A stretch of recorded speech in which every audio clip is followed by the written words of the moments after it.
Hello student, today we learn about while loop concept. We have already learned about for loop, so today we learn about while loop concept. So आपने for loop पढ़ा होगा तो उसमें आपने देखा होगा कि for loop में क्या होता है कि आपका जो कंडीशन होती है पहले इनिशियलाइज होती है, उसके बाद कंडीशन चेक होती है, उसके बाद आपका अपडेशन होता है। मीन्स आपको इंक्रीमेंट करना है डिक्रीमेंट करना है वो होता है। मान लीजिए हमको, अगर मैं एक एग्जांपल लूँ, मैं आपको फिर से बता देता हूँ। जैसे आपको मान लीजिए 1 से 10 तक काउंटिंग प्रिंट करनी है, तो हम क्या लिखते हैं, int i equal to 1। Means आपका जो वैल्यू है वो 1 से स्टार्ट हो जाएगा और ये चेक होगी कंडीशन कि 1 इज़ लेस देन 10, तो आपका प्रिंट करा देगा। लिखा है ना आई, तो आपका प्रिंट करा देगा। और उसके बाद आपका अपग्रेडेशन होगा, मीन्स इंक्रीमेंट होगा। आप यहाँ पर चाहे आपको ये बताए कि आप माइनस माइनस आई भी कर सकते, मीन्स आपका जिस हिसाब से आपको कोड करना है उस हिसाब से आप चीज़ें करेंगे। तो आपने यहाँ पर किया तो आपकी वैल्यू होगी 2, फिर 2 लेस देन 10 हो गया तो आपका 2 हो गया। बट हाँ, एक चीज़ ध्यान देना, यहाँ पर जो काउंटिंग प्रिंट होगी ना, वो जो प्रिंट होगी 1 से स्टार्ट है तो हमारी लेस देन 10 है, तो इट मीन्स 1 to 9 तक प्रिंट होगी, क्योंकि जैसे ही 10 आएगा तो वो तो कंडीशन फॉल्स हो जाएगी। तो ये तो चीज़ आपको पता है, मैंने समझाने के लिए किया। और आपको ये भी चीज़ पता होगा, चाहे आप अपना इनिशियलाइजेशन यहाँ पर कर दें या आप पहले भी कर सकते हैं। अगर आपने कोड बनाया होता है int i equal to 1, means पहले इन द सेंस कि आपने आई को डिक्लेयर करा दिया और सीधा यहाँ पर आई इक्वल टू 1 लिख दिया, ऐसे भी कर सकते हैं आप। सेम वाइल लूप में भी सेम होता है, कुछ नहीं होता है, आपकी कंडीशन होती है और आपका कोड होता है। जैसे कि मैंने यहाँ पर एक सैम्पल कोड लिखा है, मैंने लिखा है int i equal to 0। Okay, loop में क्या होता है, फॉर लूप में, कि आप पहले भी कर सकते हैं इनिशियलाइजेशन और इसके अंदर भी कर सकते हैं। बट इसमें क्या होता है वाइल लूप में कि आपने इनिशियलाइजेशन कर दिया, जैसे इंट आई इक्वल टू 0। अब हमने यहाँ चेक किया वाइल, जब तक आई हमारा 5 से छोटा होगा तब तक आपका ये स्टेटमेंट प्रिंट करेगा। ठीक है, हमने चेक किया, जैसे अगर इसी का मुझे आउटपुट निकालना है तो हमने जैसे चेक किया 0 इज़ लेस देन 5। ठीक है, सही है। अगर ये कंडीशन सही होगी तब इसके अंदर हम जाएंगे, अपने ये जो ब्रैकेट्स है ना इसके अंदर, कोड के अंदर हम जाएंगे। अब ये क्या कर रहा है, %d/n कॉमा i, मीन्स हमारा फिर 0 प्रिंट हो गया। ठीक है, अब आपका वैल्यू क्या हुई ये आपको पता होगा ना, आई इक्वल टू आई प्लस 1, ये तो आपको पता होगा। तो आई की वैल्यू 0 है तो 0 + 1 1 हो गया। अब यहाँ पर आए, हमने फिर चेक किया 1 लेस देन 5, फिर हमने प्रिंट करा दिया।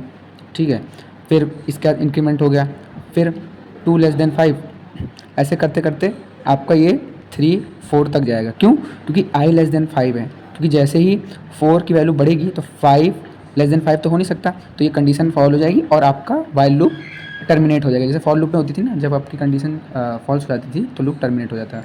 ठीक है, तो इसका आंसर ये हो गया। एक क्वेश्चन और समझते हैं। ये क्वेश्चन को आप पहले वीडियो को पॉज करिएगा फिर समझिएगा, मैं डायरेक्ट समझा रहा हूँ आपको। जैसे आपका मेन फंक्शन लिखा है int j while j e less than equal to 10। ठीक है, प्रिंट एफ क्या करवा रहे हैं, %d J equal to j+1, चाहे तो आप इसको j++ लिख सकते हैं। अब आप यहाँ पर एक नया कंसेप्ट समझेंगे। अगर आपने यहाँ ध्यान दिया हो, ये जो j है यहाँ पर कोई भी वैल्यू असाइन नहीं है, मीन्स हमने j इक्वल टू कुछ वैल्यू असाइन की है, 0 है 1 है, कुछ असाइन नहीं किया है। तो हमारी ये जो कंडीशन है, मीन्स आपका जो वाइल में ये जो कंडीशन होता है, कंडीशन चेक के लिए होता है, ये चेक हो ही नहीं रही है।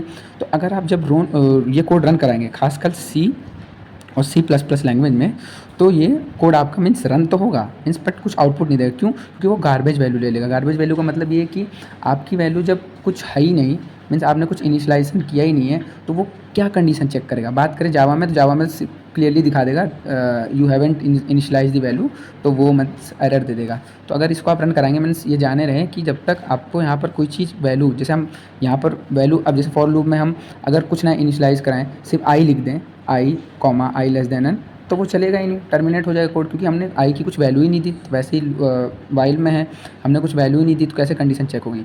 तो इसमें जो आपका अगर आप VS कोड में इसको रन कराएंगे तो आपका सिंपली वो केवल रन होगा, बट कोड टर्मिनेट हो जाएगा, क्योंकि इसमें वो गार्बेज वैल्यू ले लेता है कोड ऑटोमेटिक। ओके, एक कोड हम समझते हैं, ये वाला ध्यान दीजिएगा। इसमें क्या हो रहा है, मेन फंक्शन है इंट आई इक्वल टू 10। ठीक है, तो अब यहाँ पर कंडीशन हुई क्या, वाइल 10 इज इक्वल टू 20। याद रखना ये डबल इक्वल टू नहीं है, ये वेरिएबल वाला है। तो कहने का मतलब जो आपका कंटेनर है, ठीक है, तो कंटेनर में पहले हमने क्या डिक्लेयर करवाया, आई इज इक्वल टू 10। ठीक है, हमने करा दिया, फिर उसमें चेक हुई आई इज इक्वल टू 20, कहने का मतलब आई की जगह 10 आया और 20। तो आप लोग को पता है कि वेरिएबल में वैल्यू असाइन हो जाती है, तो ये कट के मीन्स ये वैल्यू यहाँ पर आ गई, तो ये कट के वैल्यू हो गई 20। ओके, और तो ये 20 हो गई, तो आपका फिर प्रिंट क्या हो जाएगा, मतलब चेक होगी कंडीशन, प्रिंट क्या हो जाएगा, हेलो। बट अब क्योंकि यहाँ पर कुछ भी मीन्स आपकी कंडीशन क्योंकि चेक ही नहीं हो पा रही है, मीन्स यहाँ पर डबल इक्वल टू होता तो हम समझते हैं, हम कंडीशन को चेक करते हैं, बट यहाँ पर कंडीशन चेक नहीं हो पा रही है, तो ऑटोमेटिक फिर से 20 यहाँ पर आएगा आपका, फिर से यहाँ कट के 20 हो जाएगा, और ये हेलो वर्ल्ड प्रिंट कराते रहेगा। कहने का मतलब ये जो कोड है एक तरह से इनफाइनाइट लूप की तरह काम करेगा। मैं फिर से बताता हूँ, आपका i इक्वल टू 10 था, तो वैल्यू आपकी कंटेनर में इनिशलाइज हो गई 10, ठीक है, तो 10 हो गई इनिशलाइज। उसके बाद यहाँ पर कंडीशन है वाइल 10 इज इक्वल टू 20, तो ये यहाँ असाइन हो गया, मीन्स तो ये कट के हो गया 20, तो आपका क्या प्रिंट हो जाएगा, हेलो। बट क्योंकि लूप अभी टर्मिनेट नहीं हुआ है, मीन्स क्योंकि हमारी कंडीशन फुलफिल हो नहीं पा रही, यहाँ पर कोई ऐसा कंडीशन नहीं लिखी हुई कि i is greater than 20, i is less than 20, तो ये चलता ही रहेगा। ये 20 क्योंकि फिर से चेक होगा, 20 ऑलरेडी 20 थी, तो 20 कट के फिर से 20 हो जाएगी, फिर प्रिंट हेलो करा देंगे, फिर ये कंडीशन ऐसे चलती रहेगी। तो एक तरह से ये इनफाइनाइट लूप की तरह आपका काम करेगा, ठीक है। हम एक एग्जाम्पल और समझते हैं सिंपल सा। मेन फंक्शन आपका है, ठीक है, क्या लिखा है, int i is equal to 1, ठीक है, हमने अपना लिख लिया 1, तो वाइल 1 हमारा आया, 1 लेस देन इक्वल टू 10, बिल्कुल सही है, तो हम अंदर जाएंगे, क्या बोला है, प्रिंट करा दो, ठीक है, तो 1 प्रिंट हो जाएगा।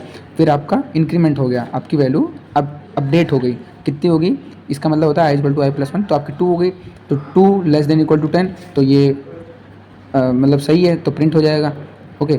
फिर ऐसे ही करते 3 प्रिंट हो जाएगा, कब तक होगा ये, टिल आपका 10 तक प्रिंट हो जाएगा, इसमें कोई आपको डाउट नहीं आना चाहिए, आप चाहे तो इसको रन करके देख लीजिएगा।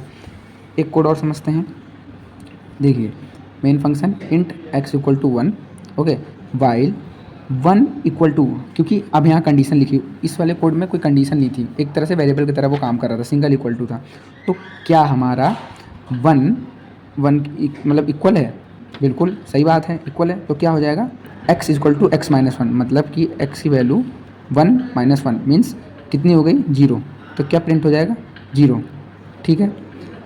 अब हमने फिर से कंडीशन चेक किया, 0 हो गई, हमने फिर से कंडीशन चेक किया, क्योंकि अभी लूप खत्म नहीं हो, लूप तब खत्म होगा जब हमारी कंडीशन वाइल वाली फॉल्स हो जाएगी, तो 0 है, तो हमने चेक किया 0 इज इक्वल टू 1, नहीं ऐसा नहीं होता है, तो अब ये लूप टर्मिनेट हो जाएगा, तो इसका मतलब इसका आउटपुट जो आएगा वो 0 आएगा। लेट्स सी वन एग्जांपल मोर, तो हमारे मेन फंक्शन दिया है वाइल, ये आपका वैल्यू लिखा है स्ट्रिंग के अंदर a less than equal to string के अंदर b, प्रिंटफ सी लैंग्वेज, और ठीक है, तो अब आप सोचिए, पहले वीडियो को पॉज करिए और सोचिए इसमें क्या कैसे क्या आउटपुट प्रिंट करेगा। मैं आपको तुरंत बताता हूँ क्या होगा। देखिए आपकी वाइल की कंडीशन है, तो इसमें हमें पता है ये क्या मैंने पढ़ाया आपको, स्काई वैल्यू, तो ए की जब भी स्ट्रिंग के अंदर ऐसे लिखा होता है तो ए की स्काई वैल्यू होती है 97, ठीक है, और इसकी वैल्यू होती है 98, ठीक है। तो ये कह रहा है कि जब तक हमारा 97 से बड़ा है क्या प्रिंट करवा दीजिए, सी लैंग्वेज, ठीक है। अब बट आपने इस कोड में ध्यान दिया हो, यहाँ पर कुछ भी मीन्स ऐसा इनिशलाइज नहीं किया है, तो कहने का मतलब 98 तो 97 से हमेशा बड़ा रहेगा, आप खुद ही समझ सकते हैं, तो ये बार बार प्रिंट करता रहेगा, क्योंकि 90 आपकी कंडीशन टर्मिनेट ही नहीं हो रही है ना, या तो यहाँ पर कुछ दिया हुआ है अपडेट करने के लिए वैल्यू, तो कुछ अपडेट भी नहीं हो रही है ना डिक्रीमेंट हो रही है, तो आपका ये कंटिन्यूस चलता रहेगा, कहने का मतलब सी लैंग्वेज आपका बार बार प्रिंट करता रहेगा, ठीक है। मीन्स अगर यहाँ पर आप स्लैश एन लगा देंगे तो वो नेक्स्ट लाइन में ऐसे ऐसे करके प्रिंट करता रहेगा, क्योंकि आपके 98 तो हमेशा कंडीशन ये सही है, और लूप आपका वाइल लूप टर्मिनेट तो हो नहीं रहा है, तो इसलिए ये एक तरह से इनफाइनाइट लूप की तरह काम करेगा।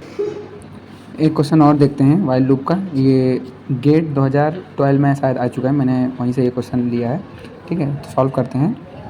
देखिए क्या दे रखा है आपका मेन फंक्शन, आपने दे रखा है एक्स की वैल्यू 4 है, वाई की वैल्यू 0 है, और जेड आपका कुछ नहीं दिया है, एक तरह से खाली है, ओके। तो मैंने चेक किया वाइल एक्स, कंडीशन चेक की, x is greater than equal to 0, x हमारा कितना है 4, ठीक है, सही है। अगर गलत होता तो हमारा लूप ये नहीं करता, हम लूप से एग्जिट हो जाते हैं, बट ये कंडीशन सही है, तो हमारा 4 ग्रेटर देन 0 तभी हम अंदर जाएंगे, ठीक है, तो सही है, ठीक है, हमारा ये चीज़ अप्रूव हो गया फिलहाल। 4 is greater than equal to 0 सही है। If x equal to y, क्या हमारा 4 है ना, 4 और वाई कितना 0, हमारा जो 4 है 0 के इक्वल है नहीं है, ठीक है, तो इसका मतलब ये तो हम कंसिडर करेंगे नहीं, हम एल्स वाली कंडीशन चेक करेंगे, क्योंकि ये कंडीशन तो सही है ही नहीं। एल्स वाली कंडीशन में क्या है, एल्स क्या करा देंगे, प्रिंट एफ, ये स्लैश एन लिखा है परसेंटेज एक्स और वाई, तो कहने मतलब हमारे एक्स और वाई की वैल्यू प्रिंट हो जाएगी, जो कि कितनी थी 4 और 0। ठीक है, अब इनने क्या कहा है, हम क्या कर रहे हैं एक्स माइनस माइनस, तो आपकी यहाँ पर एक्स की वैल्यू कितनी हो गई 3, 4 थी और वाई की वैल्यू बढ़ गई 1 हो गई, तो आपकी अपडेटेड वैल्यू कितनी होगी 3 और 1। फिर से अभी लूप ख़त्म नहीं हुआ है, याद रखना, लूप जब ख़त्म होगा जब कंडीशन हमारी फॉल्स हो जाएगी, या कुछ उसमें हमने ऐसी कंडीशन लगाई जिससे आपका वो स्टेटमेंट टर्मिनेट हो जाए 3 और 1। अच्छा, फिर से हम आए, हमने चेक किया एक्स और वाई की वैल्यू लिख लो, एक्स की 3 और वाई की अपडेट हो गई है ना, और वाई की 1। ठीक है, 3 और 1, 3 ग्रेटर देन इक्वल टू 0 है, बिल्कुल सही है, अंदर जाएंगे। 3 इक्वल टू 1 है, वाई की वैल्यू 1 थी नहीं, तो ये फिर से कंडीशन मीन्स फॉल्स हो गई। एल्स वाली कंडीशन चेक करेंगे, क्या प्रिंट करा देंगे, इसमें सीधा ही एल्स में प्रिंट करा रहे हैं एक्स और वाई, तो हमारी क्या प्रिंट हो गई 3 और 1। कॉमा मत लगाना, मीन्स प्रिंट ऐसे ही होगा, 4 0 स्लैश एन है, तो मीन्स नेक्स्ट लाइन में क्या प्रिंट होगा 3 और 1, बिल्कुल। अब फिर से इनका काम होगा, अब कितनी वैल्यू होगी 3 थी, कम हो गई तो 2 हो गई, और ये बढ़ के एक और बढ़ी ना, 1 थी हमारी 2 हो गई। ठीक है, अब फिर से हमारी कितनी होगी एक्स की वैल्यू 2 और वाई की वैल्यू 2 गए। क्या 2 हमारा अभी भी 0 से बड़ा है, बिल्कुल बड़ा है। अब यहाँ मेन ट्विस्ट आया, क्या ट्विस्ट आया कि 2 इस इक्वल टू 2, भाई वाई भी 2 हो गया ना, बिल्कुल सही है। अब इफ कंडीशन सही होगी तो क्या हो जाएगी स्टेटमेंट ब्रेक, हमने यहाँ ब्रेक कीवर्ड यूज़ कर रखा है। अब ब्रेक का मतलब आपको पता है कि यहाँ पर आपका कोड खत्म, अब इसके ऊपर कोई नहीं काम कर रहा है, कहने का मतलब अब ये कंडीशन हो गई सही, तो कहने का मतलब आपका जो फाइनल आउटपुट रहा ये रहा 4 0 और 3 1। आई होप आपको वाइल लूप यहाँ तक समझ आया होगा।